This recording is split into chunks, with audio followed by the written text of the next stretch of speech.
Olá, pessoal.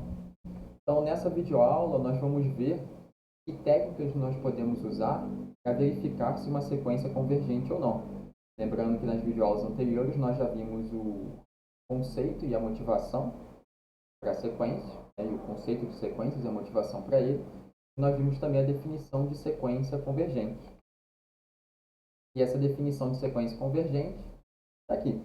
Uma sequência é dita convergente quando existe um número real L, que é o limite, tal que para toda margem de erro epsilon que a gente fixa em torno desse limite, por exemplo, o limite é igual a 1 nessa figura, a partir de um certo ponto, todos os elementos da sequência caem dentro dessa margem de erro. E para a gente verificar se uma sequência é convergente ou não, um resultado que a gente pode usar é o teorema 7.1.3. Então, dada uma sequência AN, um termo geral dado, definido por uma função f, então a gente pode calcular o limite da f de x, a gente pode tentar calcular o limite da f de x quando x vai para mais infinito. Se esse limite for igual a um número real, L, então a sequência converge para L. Lembrando aqui que nesse item 1, necessariamente L é um número real. E aqui no item 2 nós temos que, se o limite dessa função f de x for mais ou menos infinito, então a gente sabe que essa sequência é divergente. Então a gente usa essa notação aqui para indicar que ela explode para mais infinito ou para menos infinito, mas a sequência ela é divergente porque ela não converte para um número real, ela só se aproxima de mais ou menos infinito aqui nesse item 2. Então a ideia desse teorema é a figura que está aqui à direita. Então nós temos uma sequência de números reais que é algo que está definido apenas para n igual a 1, n igual a 2, n igual a 3 e assim por diante. Então a sequência está representada aqui por esses pontos em vermelho. O que nós fazemos nesse teorema é considerar a função real, f de x, associada, assim como as funções que a gente vê no curso de cálculo 1. Então, se o limite dessa função real f de x, cujo gráfico está aqui em azul, se o limite dessa função em azul é L igual a 1, ou seja, se essa reta pontilhada é uma assíntota horizontal da função real em azul, então vai ser esse o limite da nossa sequência. Já que a sequência está contida no gráfico, por assim dizer, né? Os pontos do plano cartesiano que representam as sequências estão todos dentro do gráfico da função, que na figura está em azul. E antes da gente ver um exemplo, só destacando que esse teorema ele só pode ser usado quando esse termo geral está definido para números reais. Não é o caso de menos 1 elevado a n, por exemplo. Menos 1 elevado a n, para n igual a meio, digamos, fornece a raiz quadrada de menos 1. Isso não existe dentro dos números reais aqui na nossa disciplina. Então, a gente não vai usar esse teorema 7.1.3 quando a sequência envolver termos como esse. E aqui também, esse termo n fatorial, a gente não vai ver aqui no curso como que a gente escreve n fatorial, definido como esse produto. A gente não vai ver como que isso se estende para números reais. Então, essas funções que a gente não tem extensão para números reais aqui na nossa disciplina, elas não podem ser usadas no contexto desse teorema. A gente não pode aplicar esse teorema a sequências que envolvem esses termos aqui. Bem, então, vejamos agora esse exemplo 7.4, onde a gente tem que determinar se essas duas sequências são convergentes ou não. Então, o primeiro passo é determinar se a sequência é convergente ou divergente. Caso ela seja convergente, a gente vai ter que encontrar o limite dessa sequência, ou seja, qual é o valor para onde essa sequência converge. Então, a gente vai começar pelo item 1, e eu vou pedir para vocês pausarem o vídeo agora e tentarem aplicar esse teorema 7.1.3 à sequência n, que está no item 1, para a gente determinar a convergência dela e determinar para onde ela converge, caso ela seja convergente. Então, pausem o vídeo. A gente agora já está retornando e na sequência do item 1, a gente tem um termo geral, menos 3n sobre 2n mais 5. Essa é uma função que está definida para números reais. Certo?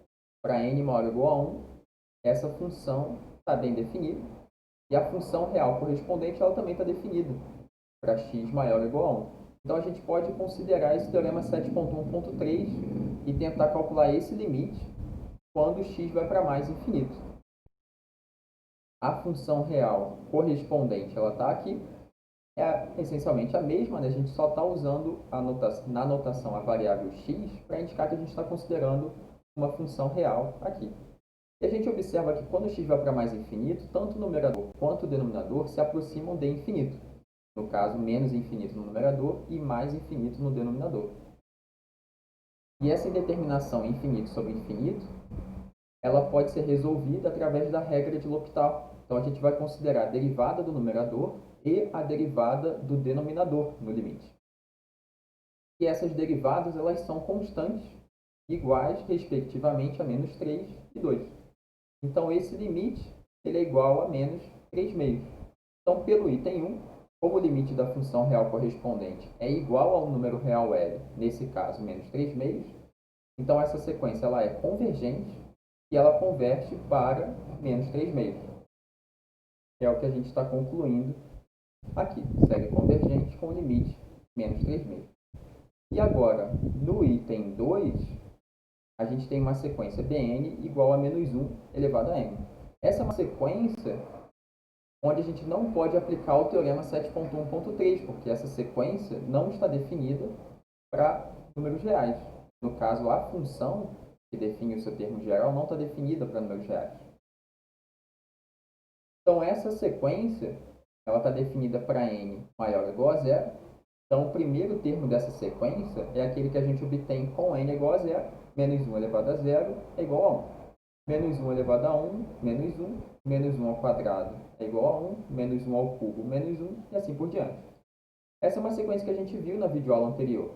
Então, essa sequência, ela oscila, ela alterna indefinidamente entre 1 e menos 1. Então, ela não se aproxima de nenhum valor real específico, nenhum valor real único.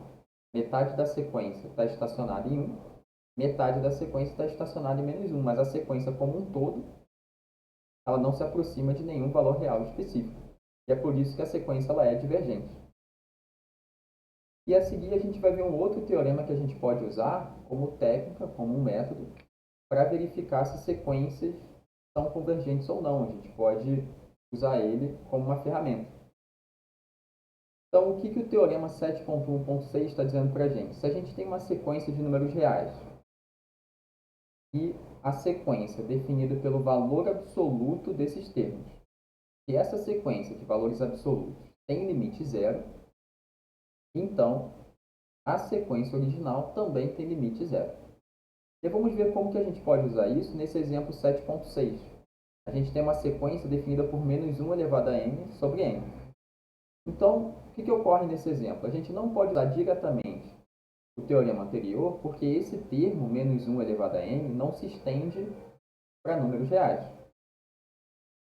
Mas a gente pode considerar, pensando aqui no teorema 7.1.6, a gente pode considerar a sequência Bn definida pelo valor absoluto dos termos da sequência n. Então, aqui o valor absoluto ele neutraliza essa alternância de sinais. E a sequência que a gente obtém é 1 sobre n. E essa sequência, 1 sobre n, define uma função real 1 sobre x. E essa função tem limite zero quando x vai para mais infinito. Então, pelo teorema que a gente acabou de ver na videoaula, a sequência associada, que é 1 sobre n, ela tem limite zero.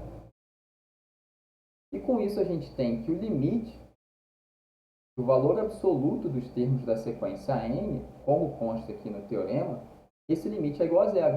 Então, a gente conclui, pelo teorema 7.1.6, que o limite da sequência original é zero também. E assim a gente provou que a sequência n ela é convergente. E aqui eu gostaria de destacar que a gente tem que tomar cuidado com esse teorema pelo seguinte. Como considerar a sequência dada por menos 1 elevado a n, para n maior ou igual a 1? Bem parecido com a sequência que a gente viu agora há pouco na videoaula. Então, o que acontece com o limite do valor absoluto dos termos dessa sequência? Assim como a gente considerou Nesse exemplo, 7.6, a gente está considerando o valor absoluto dos termos da nossa sequência. Bem, e o valor absoluto desses termos aqui são todos eles, todos esses termos têm valor absoluto 1. Então, esse limite, ele é igual a 1. Ou seja, essa sequência aqui é convergente, esse limite existe e é igual a 1. Só que a gente não está aplicando, a gente não consegue aplicar esse teorema 7.1.6 nesse caso. Por quê? Porque esse teorema ele trata apenas de sequências cujo limite é zero em valor absoluto. E como esse limite ele é igual a 1, a gente não consegue aplicar o teorema nesse caso. A gente não consegue dizer que essa sequência converge e tem limite 1, e a gente também não consegue dizer que essa sequência converge e tem limite 0.